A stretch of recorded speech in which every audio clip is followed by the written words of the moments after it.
Et coucou les amis, j'espère que vous allez bien. Nous revoilà pour une nouvelle vidéo. Donc j'espère que vous allez bien, que le soleil est présent chez vous. Ça y est, je pense qu'on a fait quand même le plus gros, hein. J'espère en tout cas, mais ça fait vraiment du bien. Ça fait du bien au moral, ça fait du bien aux cocottes, ça fait du bien à tout le monde.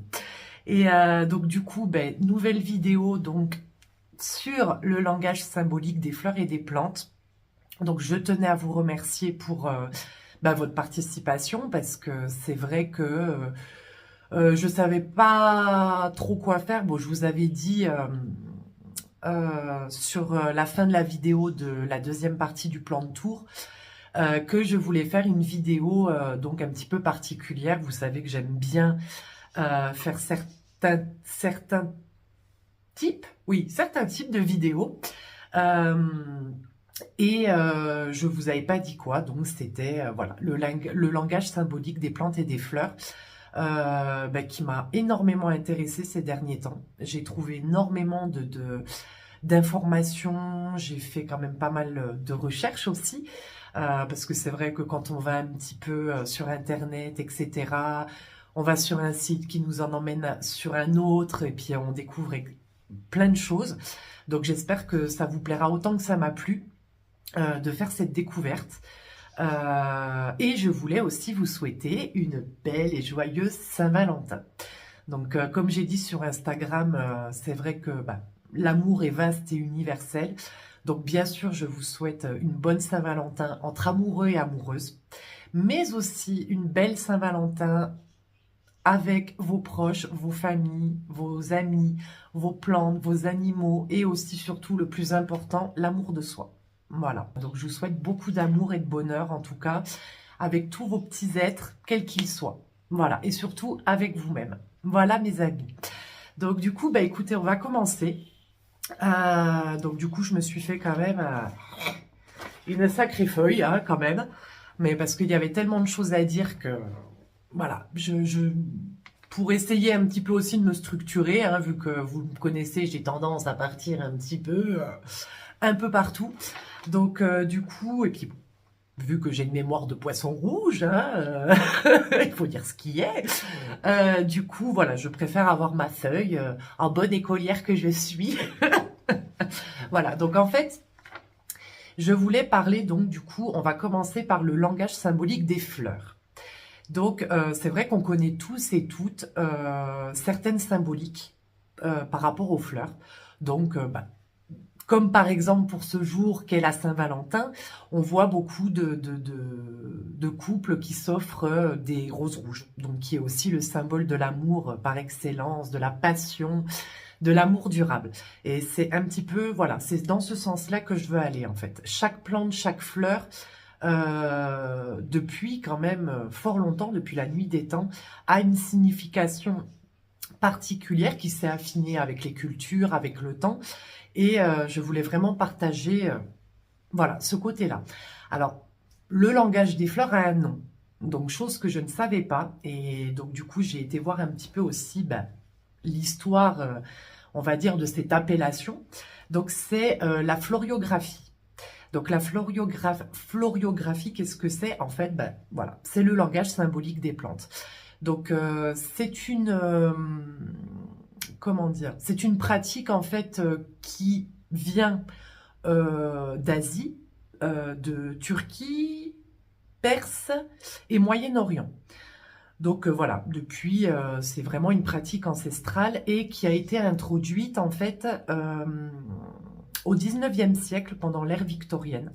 Donc c'est une jeune femme donc qui était la femme, alors attendez que je me trompe pas, qui était la femme de l'ambassadeur britannique turc et qui s'appelait Mary Whiteley Montagu et qui pendant un de ses voyages donc du coup avec son cher mari a été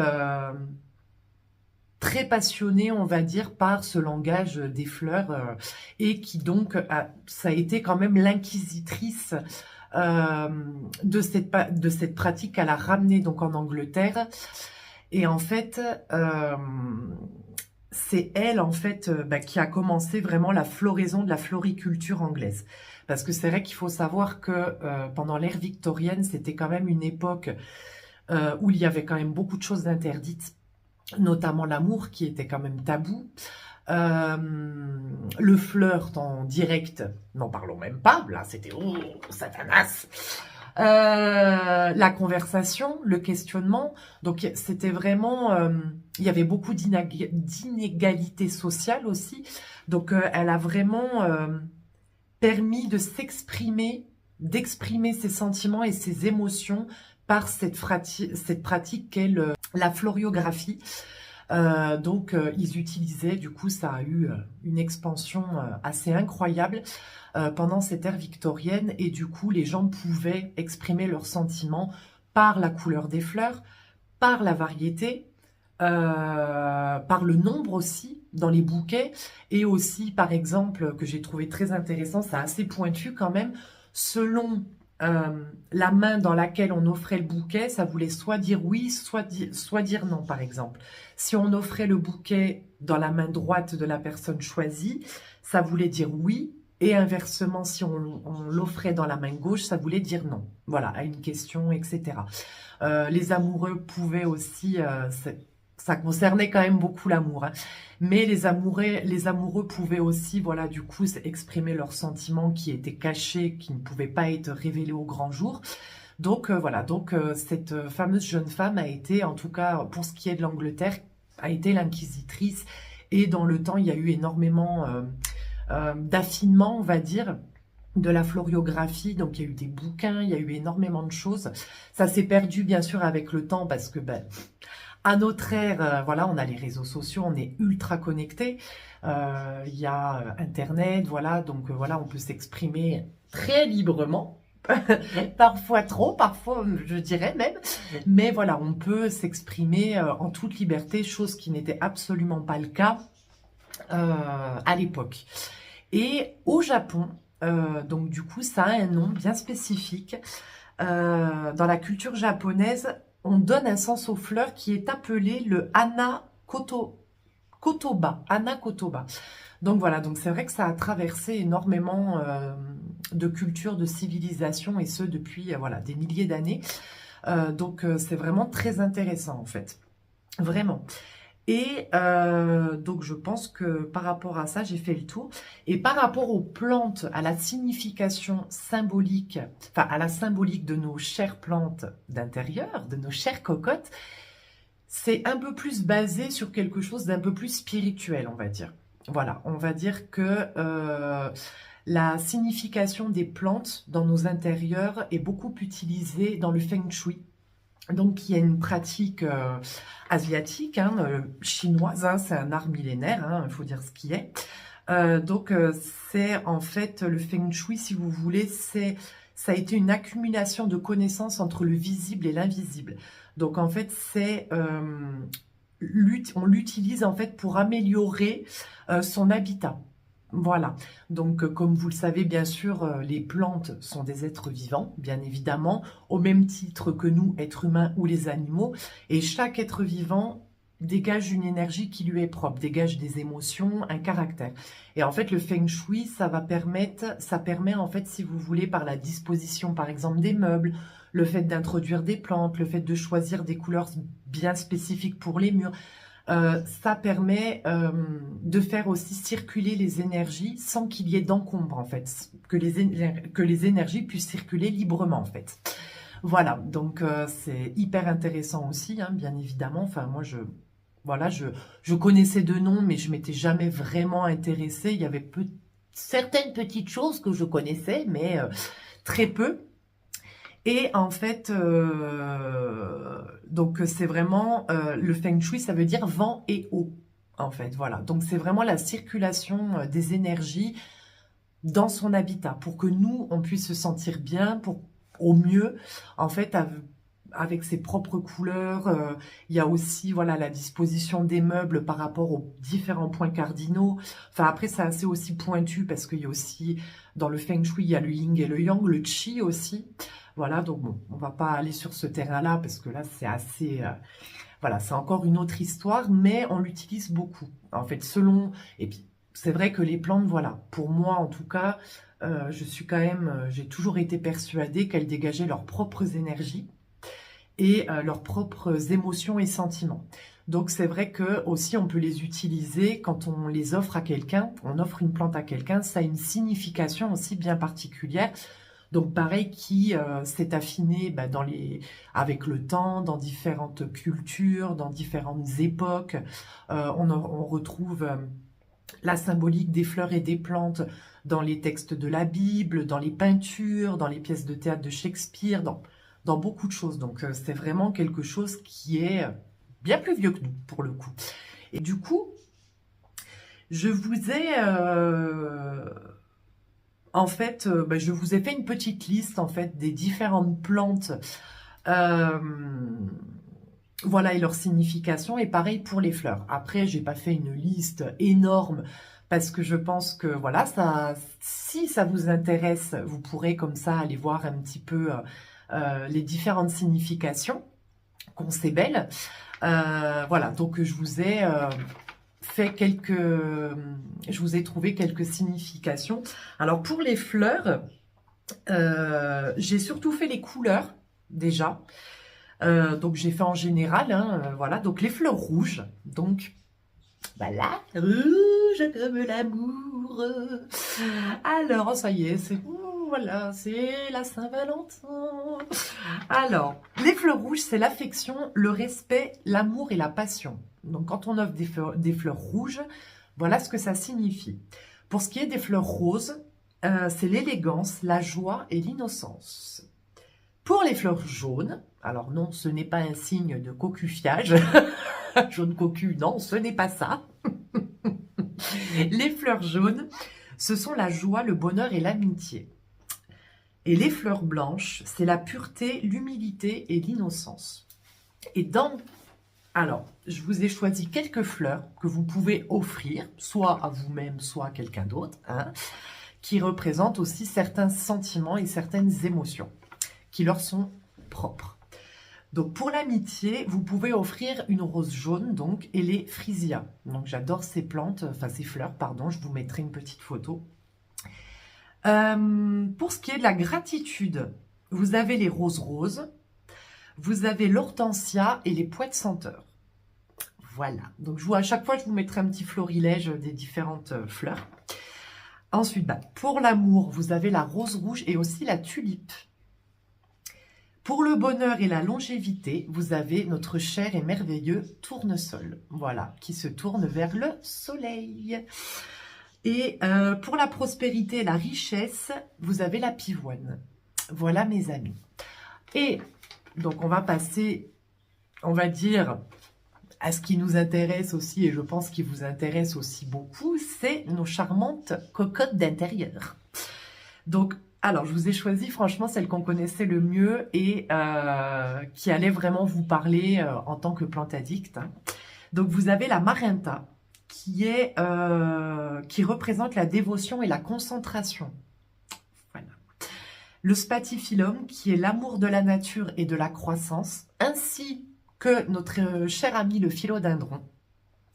Donc c'est pour les personnes qui se soucient de l'environnement, tout simplement.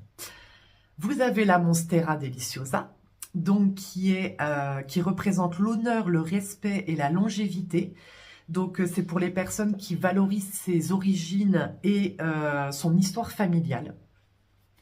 La Tillandsia, qui représente la liberté et la créativité. Donc, c'est pour les personnes qui aiment le changement. Vous avez les cactus, donc c'est la protection et l'endurance. Donc, qui sont destinés aux personnes très déterminées ou qui traversent une période difficile. Le ficus, donc abondance et paix, qui symbolise l'unité et la paix. Et vous avez notre cher ami, le pothos, donc qui représente la persévérance et le désir. C'est pour les personnes qui suivent continuellement ses rêves. Et vous avez aussi, et ça m'a fait un petit peu, c'est vrai, ça m'a fait tilter, vous avez aussi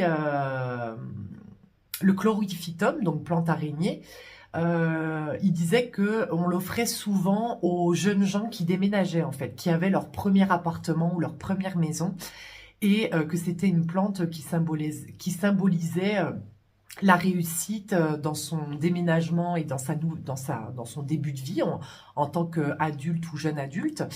Et c'est vrai que moi, la première plante que j'ai eue, alors pourtant on me l'a offerte sans savoir tout ça, mais ma première plante, c'est mon chlorophytum, que j'ai toujours d'ailleurs, et qui a été la première plante que j'ai eue dans mon premier appartement. Donc j'ai trouvé ça assez sympa. C'est vrai que vous me direz aussi, vous, selon voilà ce que je vous ai dit par rapport aux plantes, qu'on connaît quand même tous et toutes, s'il y a des choses peut-être qui vous parlent, ou par rapport même à vous-même, hein, voilà, s'il y a des sentiments, des émotions inconsciemment qui vous attirent vers différentes plantes. Voilà, moi je sais que voilà, les philodendrons, bon, c'est quand même des plantes que j'adore. Et au final, voilà, l'amour de la nature, je pouvais pas tomber mieux, hein. Donc c'est vrai que je trouve ça hyper intéressant. Donc voilà mes amis, donc c'est une petite vidéo, hein, voilà, pour une fois c'est une petite vidéo courte, mais voilà, que j'ai trouvé quand même, j'ai trouvé que c'était un sujet quand même assez passionnant. Donc je sais qu'il y a pas mal de bouquins aussi sur la floriographie qui ont été écrits. Donc n'hésitez pas à faire aussi vos recherches hein, si vraiment ça vous intéresse, et peut-être que quand vous offrirez des plantes ou des fleurs, vous penserez à moi et vous ferez en fonction aussi des couleurs, de la variété des plantes ou des fleurs, voilà. Donc bien sûr, la semaine prochaine ça sera une vidéo sur les peperomia et nos chers amis les piléas. Donc vous verrez, moi c'est vrai que c'est des plantes que j'ai toujours beaucoup aimées. Mais c'est vrai qu'au début, je les faisais crever. Alors, ils n'avaient même pas le temps de s'installer. Voilà. Je commence un petit peu à les comprendre. J'arrive à les tenir. Et au final, ça va. Une fois qu'on a compris comment ils fonctionnaient un petit peu, je trouve que ça va. Ça reste des plantes assez faciles d'entretien. Donc, on parlera de ça, de tout ça la semaine prochaine. Et du coup, regardez. Ah, je vous ai même pas montré. Je ne sais pas si vous allez voir. J'ai rempoté hier ma Monstera Deliciosa et ma grosse mémère de Monstera Albo Variegata. Ainsi que, comme vous voyez à côté, le gros pépère de philodendron Sellum. Voilà mes amis, je voulais vous montrer vite fait aussi. Et effectivement, ils en avaient fort besoin. C'est un truc de fou. Hein. Je vous mettrai une photo des racines de la Monstera Albo Variegata. Moi-même, j'étais choquée. J'étais là, oh, dis donc, mes mères. Bon, ça s'est coupé. Peut-être que mon téléphone en a marre de m'entendre. Hein.